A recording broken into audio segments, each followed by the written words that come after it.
Hello everyone, नमस्ते। मेरा नाम दीपाली है। अकाउंटिंग के इस सेशन में आपका स्वागत है, जहां हम पेपर 1 से रिलेटेड अकाउंटिंग एंड ऑडिटिंग के टॉपिक्स कवर कर रहे हैं। आज के इस सेशन में हम एनालिसिस ऑफ फाइनेंशियल स्टेटमेंट के बारे में डिस्कस करेंगे। तो चलिए स्टार्ट करते हैं। Analysis of financial statement. एक स्टेटमेंट होता क्या है?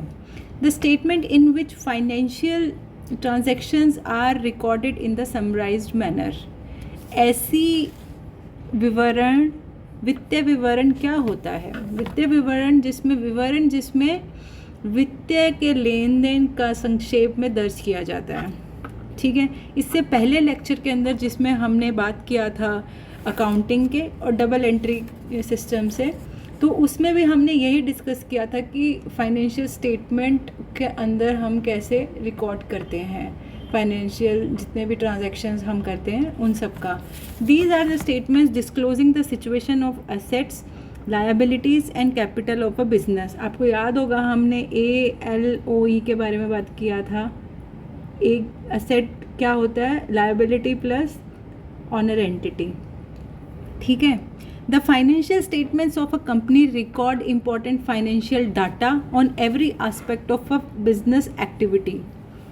भाई किसी भी कंपनी का वित्तीय विवरण हम अगर करना चाह रहे हैं तो उसका जितना भी व्यावसायिक का गतिविधियाँ हर पहलू पर महत्वपूर्ण होती है दर्ज करना। तो जितने भी उसका वित्तीय डाटा रहता है उसको हम रिकॉर्ड करते हैं फाइनेंशियल स्टेटमेंट में। वो ज़रूरी होता है, क्योंकि किसी भी कंपनी की अभी सिचुएशन क्या है, क्या वो कंपनी बीमार है, बीमार से मतलब मेरा ये है कि भाई वो घाटे में जा रहा है या फिर वो प्रॉफिट में जा रहा है, उसके लिए हमें फाइनेंशियल स्टेटमेंट जो है वो मेंटेन करना बहुत ज़रूरी होता है।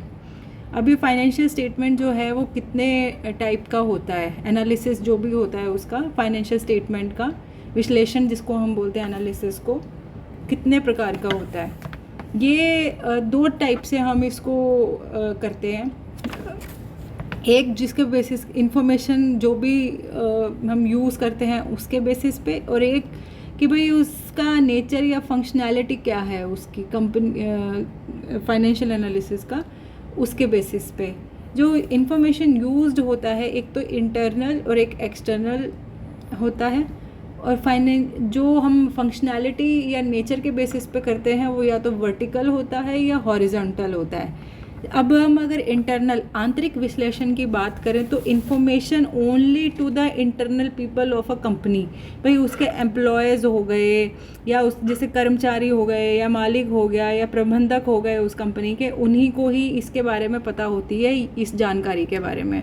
एक्सटर्नल एनालिसिस की अगर हम बात करें तो एक्सटर्नल एनालिसिस होता है बाहर के लोगों से, जो भी भाई प्रकाशित जानकारी के आधार पर हम बाहरी लोगों द्वारा विश्लेषण करवाया जाता है, उसको बोलते हैं एक्सटर्नल एनालिसिस।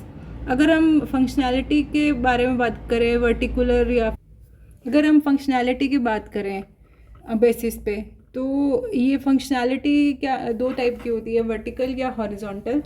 हॉरिजॉन्टल और वर्टिकुलर को हम ऐसे लंबवतक या क्षैतिज विश्लेषण भी कहा जाता है हिंदी में। तो वर्टिकल एनालिसिस के अंदर हम 1 साल का डाटा एक कंपनी के लिए यूज़ करते हैं, और हॉरिजॉन्टल एनालिसिस में हम एक से ज़्यादा कंपनी का और एक से ज़्यादा साल का विश्लेषण किया जाता है। तो ये 4 टाइप से हम जो है एनालिसिस करते हैं फाइनेंशियल स्टेटमेंट्स का। ठीक है। अभी अगर फाइनेंशियल स्टेटमेंट एनालिसिस के अगर हम ऑब्जेक्टिव्स की बात करें कि उसके उद्देश्य क्या रहते हैं, तो वो ये होते हैं कि भाई to make the future planning of a company, to know the operational activities and capability of the business, and to meet the needs of stakeholders. हितधारकों की ज़रूरतों को पूरा करने के लिए क्या उसका रहेगा, कितना उसको मीट करना है उसके एम को, उस सब के लिए हमें फाइनेंशियल स्टेटमेंट एनालिसिस का बहुत ज़रूरत होता है। अगर इसके अलावा हम बात करें तो ये अंडरस्टैंड करने में हेल्प करता है कि सॉल्वेंसी कैपेसिटी कितना है एक बिज़नेस की, व्यवसाय की सॉल्वेंसी क्षमता कितनी है, उसको समझने में भी ये हेल्प करता है हमें। It enables the designs of effective plans and also execution of such plans by maintaining the effective control over the financial resources. यह वित्तीय संसाधनों का प्रभारी नियंत्रण बनाने के लिए भी इसका यूज़ किया जाता है कि इसका किस टाइप से डिज़ाइन किया जाए इसके प्लान्स को और उसको कैसे एग्जीक्यूट किया जाए ताकि जितने भी फाइनेंशियल रिसोर्सेज हैं उसको हम इफ़ेक्टिवली कंट्रोल या यूज़ कर सकें. To provide the opportunity for meaningful and comparison of the financial data. अब फाइनेंशियल डेटा को हम कैसे कंपेयर कर सकते हैं उसको दूसरी कंपनीज के साथ में या इंटरनली हम कैसे उसको कंपेयर कर सकते हैं, उसके लिए भी फाइनेंशियल डेटा का एनालिसिस बहुत ज़रूरी है. अगर हम इसके मेथड्स की बात करें कि एनालिसिस को हम किस किस मेथड से या टेक्निक से कर सकते हैं, तो वो है फर्स्ट कंपैरेटिव स्टेटमेंट, तुलना विवरण. अब इसमें क्या होता है कि statement showing the profitability and financial position of a firm for different period of time in comparative form to give an idea about the position of 2 और मोर पीरियड्स. अब इसमें क्या होगा कि भाई 2 या 2 से अधिक अवधियों की स्थिति के बारे में एक विचार देने के लिए तुलनात्मक रूप से हम इसका यूज़ करते हैं. अब ये डाटा क्या करता है, it will compare only when the same accounting principles are use. अब ऐसा तो हो नहीं सकता कि भाई हमने 2 ऐसी स्टेटमेंट्स अलग अलग मेथड से या अलग अलग जो प्रिंसिपल अकाउंटिंग के जो प्रिंसिपल होते हैं उससे हमने कर दिया और उनको कंपेयर कर रहे हैं. ऐसा नहीं होगा.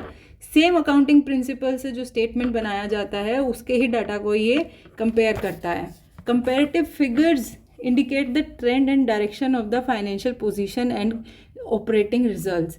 अब भाई उसके जितने भी फिगर्स आएंगे हम उसको कंपेयर करते हैं, उसके बाद जो हम उसकी रिपोर्टिंग करते हैं, जो हमने 4 कल प्रिंसिपल्स किए थे कि भाई एंट्री के टाइम पे हम जैसे करते हैं रिकॉर्ड करके रिपोर्ट करते हैं, जो उससे जो भी उसके फिगर्स आते हैं या जितना भी हमें डेटा मिलता है उससे हमें ये पता लगता है कि भाई एक फाइनेंशियल पोजीशन एक कंपनी की है क्या और उसके ऑपरेटिंग रिजल्ट्स, उसके जो परिलाचन परिणामों का हमें पता लगता है.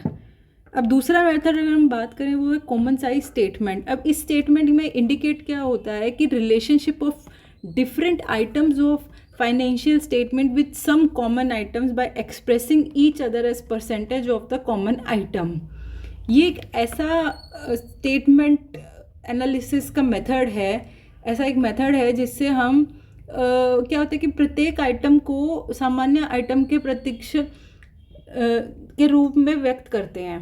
भाई एक कॉमन आइटम हम ले लेंगे और उसके according we express each and every other we can say item as in the percentage of the common item. The percentage thus calculated can easily compared with the results corresponding to the percentages of previous years. अब होगा क्या भाई, जितना भी result आएगा उसको previous year से हम लोग मेजर करेंगे. भाई कोई एक कॉमन हम ले लेंगे, भाई ये इस जैसे हम डॉलर का यूज़ करते हैं है ना वर्ल्ड वाइड इकोनॉमी के लिए, तो उसी हिसाब से भाई कॉमन साइज स्टेटमेंट हम बना लेंगे जिससे कि भाई प्रीवियस ईयर का जो भी हमें डेटा है हमारे पास परसेंटेज रहेगा उससे हम दूसरी या फिर किसी दूसरी कंपनी का सिमिलर कंपनी का ही डेटा उठा के उससे कंपेयर करेंगे. ठीक है. अब इससे क्या होगा कि भाई कंपेयर करने में ऑपरेटिंग या फाइनेंशियल कैरेक्टरिस्टिक 2 कंपनी का हम इसमें कर सकते हैं एनालिसिस. ठीक है. इस मेथड को हम वर्टिकल एनालिसिस भी बोलते हैं. हम इसको ये आ सकता है वर्टिकल एनालिसिस से भी. ठीक है. अब जो भी इंग्लिश मीडियम वाले हैं वो इस डेफिनेशन को याद कर लीजिएगा और जो हिंदी मीडियम वाले हैं वो इसको याद कर सकते हैं. हम थर्ड की बात करें तो वो है कैश फ्लो एनालिसिस. अब ये क्या है? कैश फ्लो एनालिसिस का मतलब से आप समझ रहे होंगे कि नकदी प्रवाह विश्लेषण. इसका मतलब ये होगा कि भाई हम इसमें एनालिसिस करेंगे actual movement of the cash, कि भाई कितना कैश जा रहा है, अंदर आ रहा है या बाहर आ रहा है. नकदी जितना भाई नगद जितना भी बाहर जाता है या आ रहा है एक ऑर्गेनाइजेशन के अंदर, उसका हम एनालिसिस कर रहे हैं रियलिटी बेसिस पे कि भाई एक्चुअल में कितना हो रहा है। The flow of the cash into the business is obviously जितना मनी अगर आ रहा है, ठीक है, जो अंदर आ रहा है कंपनी के अंदर, वो इनफ्लो होता है, और जो बाहर जाता है उसको हम आउटफ्लो बोलते हैं या नेगेटिव भी बोलते हैं, ठीक है। अब इसका the difference between the inflow and outflow is the net cash flow. Obviously भाई इनफ्लो जितना मनी आ रहा है माइनस कर दो उसको आउटफ्लो में, ठीक है। इन दोनों का जितना भी डिफरेंस रहेगा उससे हमें पता लगता है कि भाई टोटल कैश का कितना नेट कैश हमें आ रहा है, उससे लॉस या प्रॉफिट का भी पता लगता है। Next method is the trend analysis.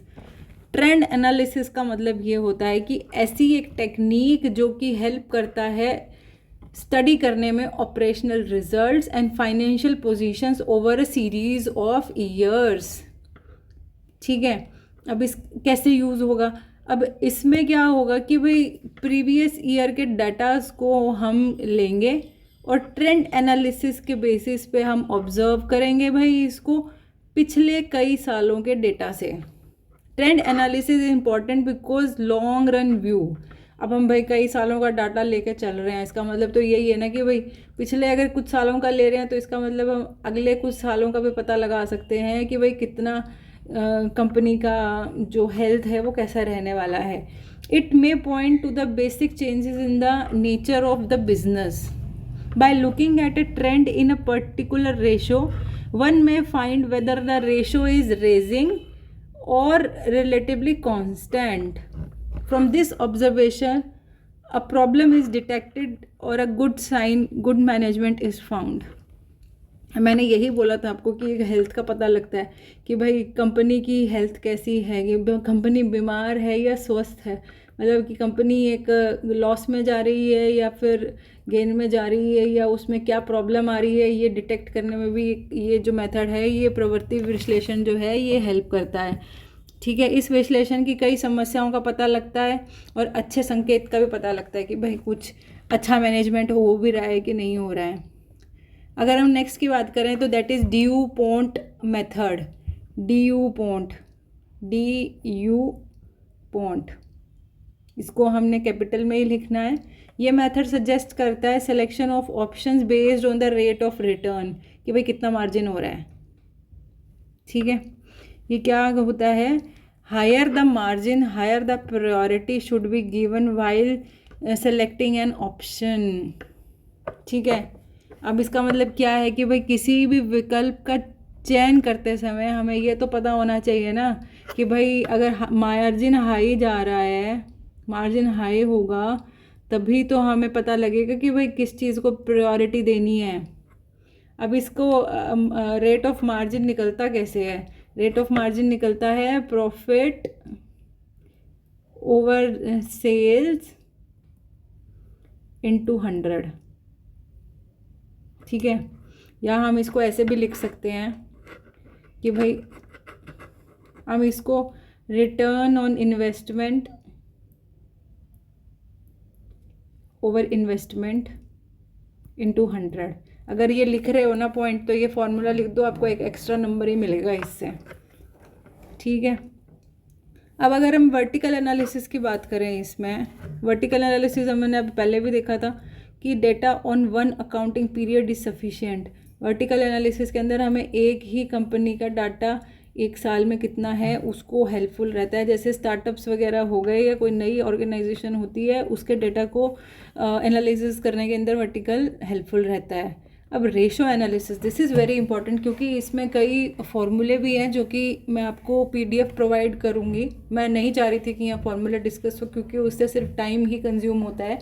फॉर्मूले की जो PDF है वो आपको टेलीग्राम के चैनल पे मिल जाएगी, तेज सिविल्स के टेलीग्राम चैनल पे, आप वहाँ जाके आप डाउनलोड कर सकते हैं। रेशो एनालिसिस क्या होगा, it describes the significant relationship which exist between various items of a balance sheet, a profit and loss account of a firm.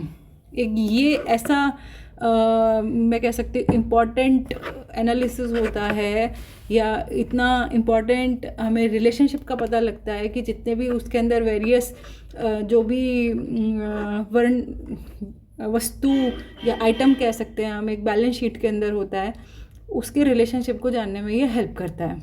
As a technique of financial analysis, accounting ratio measures the comparative significance of the individual item of the income and position statements. इसका मतलब क्या है कि भाई सीधी सीधी बात है, इसमें मैं आपको एक लाइन में बताऊं तो अकाउंटिंग रेशो का जो कैलकुलेटेड होती है और कंपेयर करते हैं उसको स्टैंडर्ड सिचुएशन के साथ में. जितनी भी रेशोज हम कैलकुलेट करते हैं ना, इंटर रिलेशन इनके जितने भी आइटम्स का, उसको एक स्टैंडर्ड सिचुएशन के साथ में ना हम कंपेयर कर देते हैं, रेशो का एनालिसिस करते हैं. ठीक है. अब इसका क्या है कि रेशो एनालिसिस ये मेथड जो है ना, ये बहुत ही साइंटिफिक मेथड है. इसके अगर हम बात करें अकाउंटिंग रेशो की, अकाउंटिंग रेशो को हम फाइनेंशियल रेशो भी बोलते हैं, is a comparison of two or more financial data which are use to evaluate a business condition. हर बार में यही आ जाता है, जितना भी कंपैरिजन हम करते हैं बिजनेस स्टेटमेंट्स का या फाइनेंशियल स्टेटमेंट्स का, वो बिजनेस कंडीशन को ही मेजर करने के लिए यूज़ होता है. ये एक इफ़ेक्टिव मेथड है या इफ़ेक्टिव टूल है जिससे that is use by stakeholders, creditors.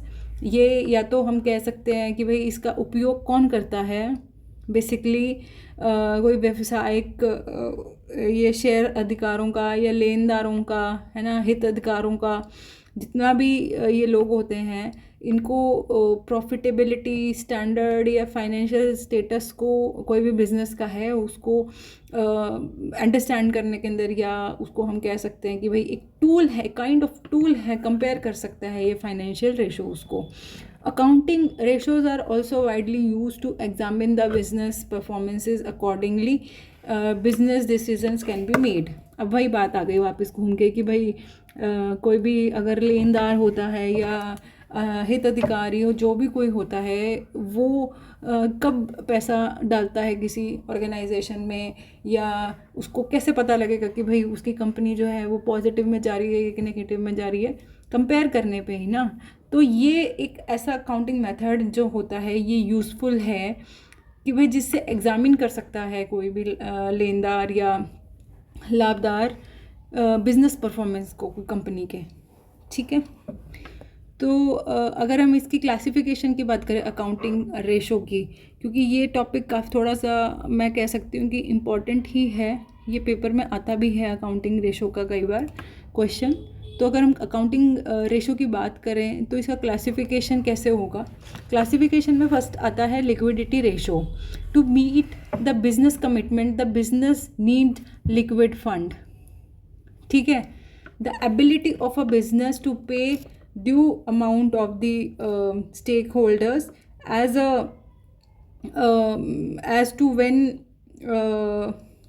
Due is known as the liquidity fund.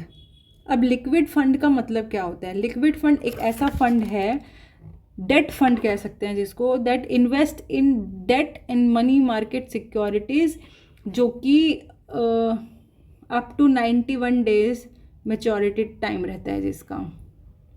ठीक है. एक ऐसा फंड होता है, या फिर हम ऐसे कह सकते हैं कि भाई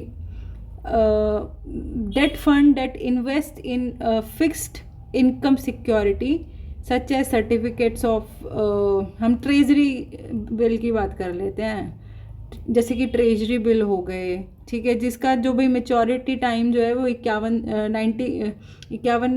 91 डेज़ के अंदर अंदर होता है. ठीक है. लिक्विड फंड जो होता है ये lock in period, it do not come with a lock in period. ठीक है. अब लिक्विडिटी रेशो जो होगा that are the short term in natures, मैंने बताया 91 डेज जैसे कि, है ना, are calculated to measure the short term solvency of the business. अब इसके दो कॉमन टाइप होते हैं. फर्स्ट हो गया करंट रेशो एंड सेकंड हो गया लिक्विड रेशो और क्विक रेशो, है ना. दो टाइप के होते हैं ये. अब नेक्स्ट अगर हम बात करें, फर्स्ट हो गया लिक्विडिटी रेशो जो कि शॉर्ट टर्म पीरियड के लिए होता है. नेक्स्ट हो गया प्रॉफिटेबिलिटी रेशो.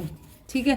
अब प्रॉफिटेबिलिटी रेशो क्या होता है कि भाई इट एनालिस, नाम से पता लग रहा है वैसे तो प्रॉफिटेबिलिटी रेशो मतलब कि भाई कुछ तो प्रॉफिट से रिलेटेड ही होगा ये. to as an analysis of business profits in relation to the revenue generated from the business operations और एसेट, कि भाई जितना भी प्रॉफिट मिल रहा है और जितना भी रेवेन्यू जनरेट हुआ है एसेट से, कंपनी के एसेट से या किसी बिजनेस के एसेट से, and the ratio calculated to meet its objective, ठीक है, आर द प्रॉफिटेबिलिटी रेशोज। इसका अगर मैं बोलूँ हिंदी में, इसका मतलब ये हुआ कि व्यवसायी संचालन या कोई भी फंड या व्यवसाय में उपयोग की जाने वाली संपत्ति से उत्पन्न राजस्व के संबंध से रिलेटेड जितना भी मुनाफा हो गया उसके विश्लेषण के रूप में ये आता है। और इसके उद्देश्य को पूरा करने के लिए जितना भी गणना या उसका अनुपात का कैलकुलेशन होता है उसको हम प्रॉफिटेबिलिटी रेशो कहते हैं, ठीक है। अब नेक्स्ट अगर हम बात करें तो वो है सॉल्वेंसी रेशो। सॉल्वेंसी रेशो क्या होता है कि भाई इससे डिटरमाइन होता है, इससे हमें पता लगता है कि भाई its ability to meet its contractual obligations towards the stakeholders, specifically toward the external stakeholders. अब इस सॉल्वेंसी रेशो से हमें ये पता लगता है कि भाई जितने भी जो भी आउटसाइडर स्टेक होल्डर्स होते हैं उनका कितना ऑब्लिगेशंस को पूरा करता है, उसके जितना भाई कोई भी ऑब्लिगेशंस कोई स्टेक होल्डर करता है कि भाई इतना इसका ऑब्लिगेशन रहेगा, क्या ये इसको मीट कर रहा है, उसको डिटरमाइन करने में हेल्प करता है सॉल्वेंसी रेशो, ठीक है। The ratio calculated to measure the business solvency problems. अब इसको इस ऑब्लिगेशन को भाई हर किसी को ही स्टेक होल्डर जो भी होता है कंपनी का उसको हमेशा यही डर रहता है कि भाई उसके पैसे का क्या बनेगा, उसके पैसा कहीं डूब ना जाए या उसका पैसा कितना प्रॉफिट करेगा, उस सब को अगर हम किसी रेशो के अंदर हम बात करते हैं कैलकुलेट करने के लिए टू मेजर, ये उसको मापने के अंदर हेल्प करता है उसकी किसी भी बिजनेस के सॉल्वेंसी पोजीशन को, उसको हम बोलते हैं solvency ratio. The ratio are the long term in nature. अच्छा, शॉर्ट टर्म कौन सा था मेरे को नीचे कमेंट करके बताइएगा, जो मैंने अभी थोड़ी देर पहले पढ़ाया है कि शॉर्ट टर्म जो रेशो रहता है वो कौन सा होता है, नीचे मेरे को कमेंट करके ज़रूर बताइएगा, क्योंकि मैंने थोड़ी देर पहले ही आपको बताया था कि शॉर्ट टर्म के लिए कौन सा है, और जो कि 91 डेज़ का मैंने एक एग्जांपल देके भी बताया था, और ये लॉन्ग टर्म के लिए रहेगा, तो इसको याद कर लीजिएगा, ठीक है। चलिए नेक्स्ट चलते हैं। नेक्स्ट है एक्टिविटी का टर्नओवर रेशो, ठीक है। अब टर्नओवर रेशो क्या होता है, that are calculated for the measuring the efficiency of a business operation based on the effective utilization of the resources। अब इसको हम मेजर या कैलकुलेट कैसे करेंगे, इसको हम मेजर करते हैं कि भाई बिजनेस की efficiency, the efficiency of the business operation based on the effective utilization of the resources. इसका मतलब ये हुआ कि भाई अगर जितना अच्छा यूटिलाइजेशन उसके एसेट्स का होगा किसी भी बिजनेस का या किसी भी कंपनी का, उतना अच्छा उसका बिजनेस एफिशिएंसी और उतना ही अच्छा उसका प्रॉफिट रहेगा। ये अनुपात उसको कैलकुलेट करने में हेल्प करता है कि भाई किसी भी कंपनी का या किसी भी बिजनेस का, कंपनी का नहीं बोलूँगी मैं, किसी बिजनेस का कितना अच्छा उसका एसेट का यूटिलाइजेशन हुआ है और कितना उसका बिजनेस एफिशिएंसी और कितना उसका प्रॉफिट गया है, उसका कितना इम्प्रूवमेंट हुआ है, उसको ये कैलकुलेट करने में हेल्प करता है टर्नओवर रेशो, ठीक है। अब अगर हम बात करें कुछ लिमिटेशंस की बिजनेस स्टेटमेंट की, तो वो क्या है। अच्छा, फर्स्ट है ignorance of the price level changes. एक स्टैंडर्ड इसके अंदर कॉस्ट हम यूज़ करते हैं, तो ये सबसे बड़ा, क्योंकि फ्लक्चुएशन तो रहता है हर का, ठीक है, तो इसका प्राइस जो चेंज रहता है ना उसको ये कंसिडरेशन में नहीं लेता है। कई बार ये मिसलीडिंग और रॉन्ग इन्फॉर्मेशन भी होता है। अब भाई हम कई बार रेशो कैलकुलेट तो कर लेते हैं या हम कोई तो एनालिसिस फाइनेंशियल स्टेटमेंट का कर लेते हैं, पर कई बार होता है कि भाई आप उसके कई बार आप रॉन्ग उसका आंकलन कर लेते हो, तो उसको भी कई बार ये प्रोसीजर जो है ना वो करता है, इन्फॉर्मेशन को मिसगाइड करता है, मिसलीड करता है। Fail to provide final picture. Financial analysis presents only the interim report. Starting का ही बताता है आपको, फाइनल आपको नहीं बताता है कि भाई फाइनल में ऐसा होगा, आपको वो नहीं बताएगा आपको। ये जस्ट थोड़ा सा स्टार्टिंग का आपको इनिशियली बता देगा कि भाई ये ऐसा हो सकता है, ये होने वाला है, ये ऐसा हो सकता है। द कंप्लीट इन्फॉर्मेशन आपको नहीं मिलती है इसमें। Only monetary aspect. अब ये क्या है ना कि सिर्फ एक मॉनेटरी एस्पेक्ट्स को ही कवर करता है फाइनेंशियल स्टेटमेंट। भाई only those statements are considered which are measured in term of money. भाई ऐसी ही आइटम्स या ऐसी ही चीज़ों को ये कवर करता है जो कि सिर्फ पैसों के अंदर ही आप उसको मेजर कर सकते हो। बाकी जितना भी मैनेजरियल एफिशिएंसी हो गया या उसका कितना ग्रोथ का प्रोस्पेक्ट है, उन सबको ये कवर नहीं करता है।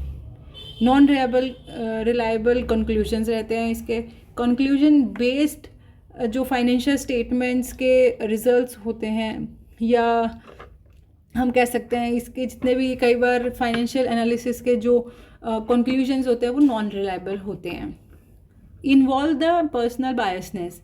अब ये तो कॉमन सी चीज़ है, ये नॉर्मल होता भी है कि भाई फाइनेंशियल एनालिसिस कोई भी अगर एक बिज़नेस का या हम किसी चीज़ का करते हैं तो वो रिफ्लेक्ट करता है किसी के पर्सनल वैल्यू जजमेंट को, या फिर किसी क्लर्क का इन्वॉल्वमेंट हो गया, या फिर कोई पर्सनल बायसनेस हो गई किसी पर्सन की। तो there are different techniques use by the different personal, जिससे कि आप डिफरेंट यूज़ ऑफ टेक्निक्स करते हो जब लोगों से, तो वो इफेक्टिवनेस जो होता है एनालिसिस का वो कम हो जाता है। फिर है अनसुटेबल फॉर द कंपैरिजन्स। इसका मतलब ये होगा कि भाई पर्सनल वैल्यू जजमेंट या पर्सनल बायसनेस या different techniques of different accountants का, उसके कारण क्या होगा कि कंपैरिजन जो है ना वो कई बार सूटेबल नहीं होता है इंट्रा फर्म कंपैरिजन्स के लिए। ठीक है, तो आज के सेशन में हम इतना ही कवर करेंगे। बाकी प्रीलिम्स के लिए हम लोगों की टेस्ट सीरीज़, तेज सिविल्स की टेस्ट सीरीज़ चालू है ऑलरेडी। कुछ टेस्ट हो चुके हैं तो आप जाके वो कर सकते हैं। स्पेसिफिकली जो लोग अभी प्रीलिम्स, क्योंकि बहुत कम टाइम बचा है प्रीलिम्स के लिए, तो आप टाइम अपने जितना हो सकता है क्वेश्चन सॉल्व कीजिए। क्यूबिट जो है वो क्वेश्चंस के लिए ही है, स्पेसिफिकली प्रीलिम्स रिलेटेड। तो आप हमारी वेबसाइट या आप हमारी ऐप के थ्रू भी आप उसको ज्वाइन कर सकते हैं। तो signing off this side, thank you very much for listening me. आपका दिन शुभ रहे।